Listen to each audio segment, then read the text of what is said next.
Parker's Kitchen. Your support makes a difference, impacting education for kids of all ages. And none of this happens without you. Live from Augusta, you're watching News 12 at 6 o'clock. First tonight, a first alert issued for our entire area with some storms popping up now and more expected later into tonight. Let's bring in first alert Chief Meteorologist Riley Hale. And so, Riley, what do you see? Just about 10 minutes. We'll check in later, Riley. Thanks for that. Also tonight, growing concern among Augusta commissioners about the mayor's spending habits. Today in committee meetings, it was brought to the table by Mayor Garnett Johnson himself, who was seeking reimbursement for his personal credit card with a price tag topping $40,000. So what did he use the money on? Your Sydney Hood is live from the newsroom to break down the situation. Well, the big reimbursement that came up in today's meeting deals with the mayor's visit to the White House in May for a state dinner. The mayor says he is asking for, quote, a mere reimbursement and nothing else. Mayor Johnson says when he took office, his goal was to create what he calls more efficiency in the mayor's office when it comes to savings. He says the mayor's office has been responsible in how they spend the money. He noted that his office had a budget of $554,000 last year, and he says that was the second smallest in the entire government.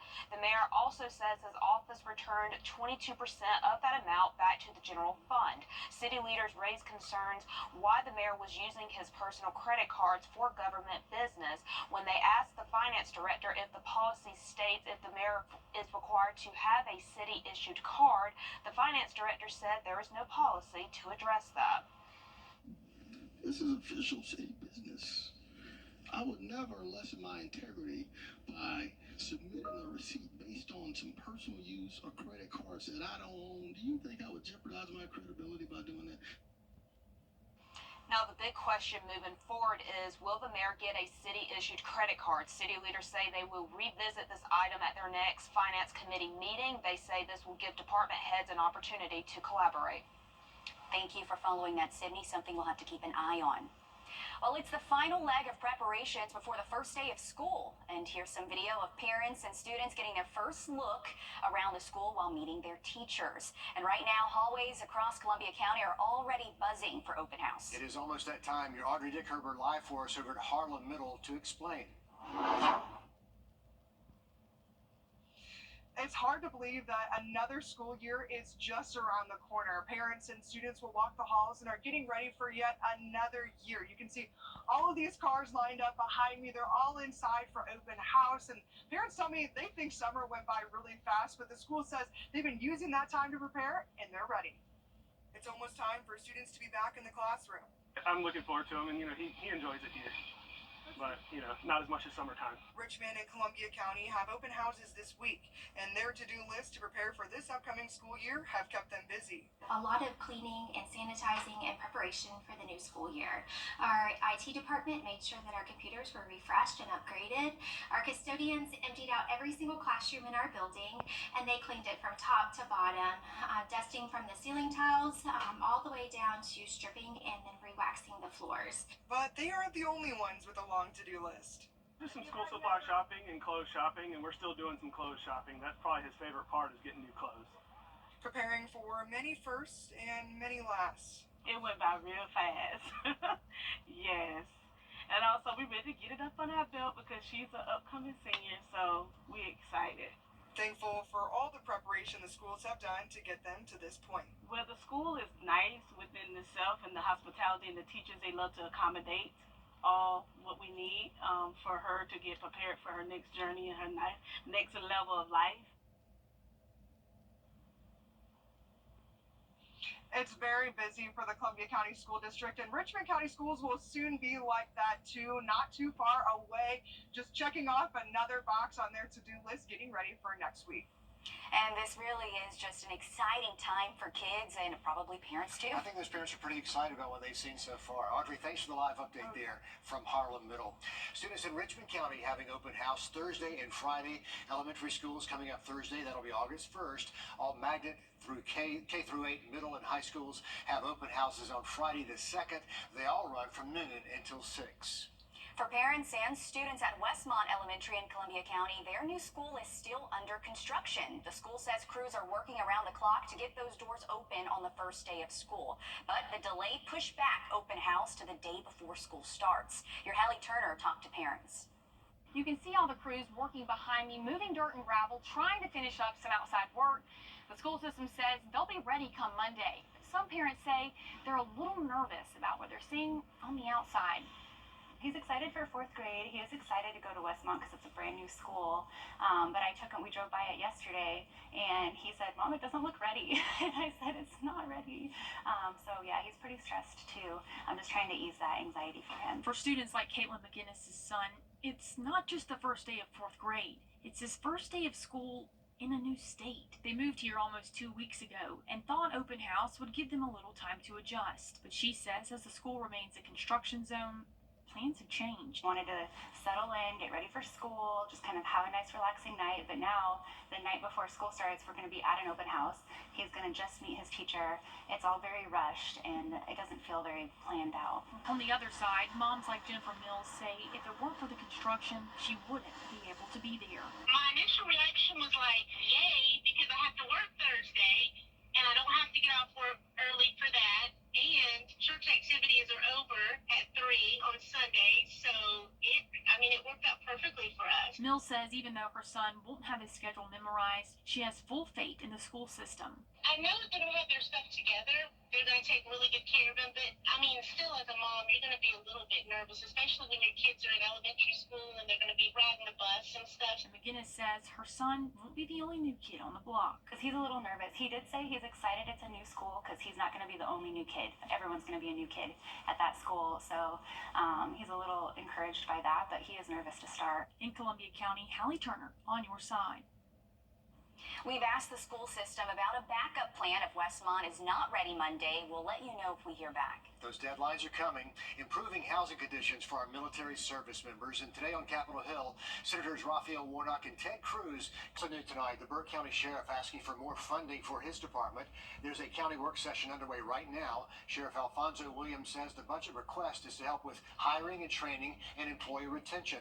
But some county leaders fired back, mentioning the recent removal of Gregory T. Corsi signage from the front of the Sheriff's Office building without seeking the board's approval on Wednesday, and then passed budget request as well. Others say the money is needed to keep up the standard of law enforcement response they need.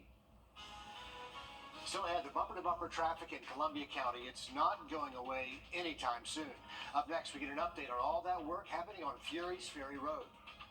And we do have a first alert in effect for the entire area heading into tonight. We are tracking strong thunderstorms just north of us. We'll have that full forecast next.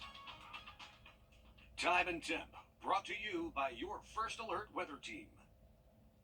Join us for those huge impacts for us here in the CS Rainbow. We'll continue to watch it. Remember, first alert in effect the rest of this evening for those strong storms. Thank you, Riley, for the heads up there. Fury's Ferry Road in Columbia County. It's been under construction since 2021, but delays have been plaguing this project for months. Your Elizabeth Hunter is on your side now with the latest timeline to finish a massive project. Cones are up and cars are stopped. They are in the middle of it. The road widening project in Columbia County continues to cause lane closures along Fury's Ferry Road. Kyle Titus is the Engineering Services Director for Columbia County. He says these closures actually mean progress. In totality, they're probably about 70% complete with the project. When you look at it, it doesn't look like that much. Titus says now that road work is in full production, they expect to finish by mid-2026. He says the project would have been completed in early 2026, but weather and supply chain demands caused delays. The repeated evening showers have really dampened their progress because each time it happens, they have to stop back, clean up the damage from the rain before they can really move forward. Philip Dukes is a manager at Wife Saver Restaurant. He says this has been tough on them. People who are used to coming home this way may be taking a different route home, so they're not passing by us and not stopping in, so definitely hurts business that way. Titus says they let county residents and businesses know 72 hours before closure, but he is excited after 3 years there is an end in sight. I know how much of an inconvenience it is for the citizens in this county, so anytime I'm out on a job site and I see progress, it makes me really happy to see these projects come to fruition. In Columbia County, Elizabeth Hunter on your side. Titus also says Columbia County is working with the school district to stop these lane closures around school drop-off and pickup times. That would make a bad situation even worse, wouldn't it? Oh man, and just seeing that video, no one wants to get stopped. It's slow going. Yeah, it's rough. Okay, well hopefully they can speed it up for us. Still ahead, your pennies, nickels, and dollars can help support someone else's education journey. We show you how next on News 12 at 6 o'clock. First Alert Radar, powered by Jim Hudson Automotive Group. Bikers. As you're wrapping up back-to-school shopping, one store is reminding its customers that every dollar matters. At Goodwill, donations and purchases support education opportunities and job training programs. As you're looking around at all of those school items, it may be time for you to head to the classroom yourself. The back-to-school rush is heating up, and so I'm excited. I was actually just putting out some backpacks the other day. While you can find those back-to-school essentials at Goodwill, know you are supporting someone else's education journey. More than 86 cents of every dollar goes toward Goodwill's job training and placement services. It's not just, well, this is just some money going somewhere. No, there are legitimate programs that we have here to serve the community and individuals that are in need. For those in need, they provide case management and intensive services through their Job Connection career centers. We try to serve mostly the underserved populations of the disabled, the partly incarcerated, and also individuals that are, on the verge of homelessness. Joseph Cochran has been with Goodwill for 16 years and worked his way up the ladder. He says Goodwill helped him when he was in grad school. And the company was able to actually give me a tuition reimbursement, so that way I was going to be in a better position coming out of school and after I graduated. And so it was very, very awesome that they were able to provide me with that. Helms College is supported through Goodwill and offers everything from a GED to college degree. Our Helms College, which has longer degree programs in health services and also in the culinary arts. But we also have what's called Helms Continuing Education. And so we offer more short-term training and certifications. Cochran says he encourages everyone to come visit. We're glad to have you not only shopping, dining, donating with us, but should you be thinking about going back to school, it is a very affordable option. And they really do offer a number of programs: phlebotomy, administrative skills, a forklift operator program, and even a new ESL course through Helms College. There's a lot going over there and a great selection. If you want some good prices, definitely check it out. And the money goes to a great cause as well. We have all the information on how to sign up on our website, or you can visit any Job Connection Career Center to find out more. On your sideline. Sometimes the best things in life are worth waiting for. After finishing as the national runner-ups in 2022 and then in third place in 2023, the Barnwell 12-year-old All-Stars won the Dixie Softball World Series.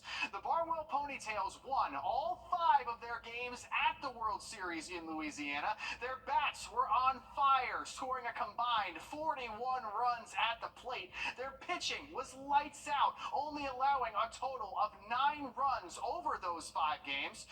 2 of their wins actually came against a team from Saluda, who also qualified for the Dixie World Series. Congrats to both of these teams for an incredible summer of softball and for bringing the hardware back home to the CSRA. Special thanks to Brad Whitehead and Big Zig Photography for these pictures. What better way to test your skills than by fighting up in weight class? This fall, the Augusta University men's basketball team will be tipping off their season with an exhibition game against Clemson. The Tigers are fresh off of their run to the Elite Eight this past season, and you might remember last year the Jags had an exhibition game of their own against Georgia Southern. Augusta won that game 82-77. Dip Metris and the Jags will face the Tigers in Death Valley on October 30th. After playing 8 of their last games on the road, the Green Jackets are back at SRP Park tonight to begin this week's series against the Down East Wood Ducks. It was a rough going for the Jackets on that road trip, but hopefully being back on their home diamond can help them snap that 8-game losing streak. And Dan, I am hoping they get that game in tonight because we do have some storms popping up across the region. There is going to be that opportunity for severe weather. A good bit of lightning now popping up around Beach Island. Having a look at radar in the forecast just after the break. Your safety comes first with the First Alert Radar Network. First just got faster. After meeting with Austin, I felt really reassured that we made the right decision. We could kind of focus on recovering while he handled the legal side of things. The law firm makes me feel like I'm part of their family. They were very good, professional. The settlement that I received was life-changing. They took all the pressure off. They said they will handle everything. I was told, we don't want you to worry about this. We have this for you. Get Austin Jackson, the Augusta guy. Advertising. Coming up on the CBS Evening News, an important consumer alert. Amazon accused of distributing hundreds of thousands of hazardous goods. What we know about the crackdown on the retail giant. Plus the major recalls. That and more headlines tonight on the CBS Evening News. Well, here's a view from SRP Park looking at that strong thunderstorm now impacting areas around Beach Island. This is about 7 miles away from the ballpark, and there's going to be more storms popping up for the rest of this evening and tonight. Hopefully they're able to get that game in, but you can see some very heavy rain right along Beach Island, and this storm isn't necessarily moving all too quickly, so that's another concern. Could see some flash flooding out there, so make sure you are staying weather aware if you're stepping out and have a way to receive those weather alerts until midnight.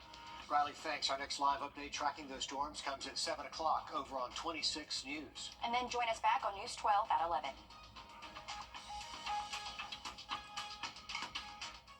At the CBS Evening News, we focus on solutions, finding solutions to help people understand what are the right choices to make for you and your family. Before she was the most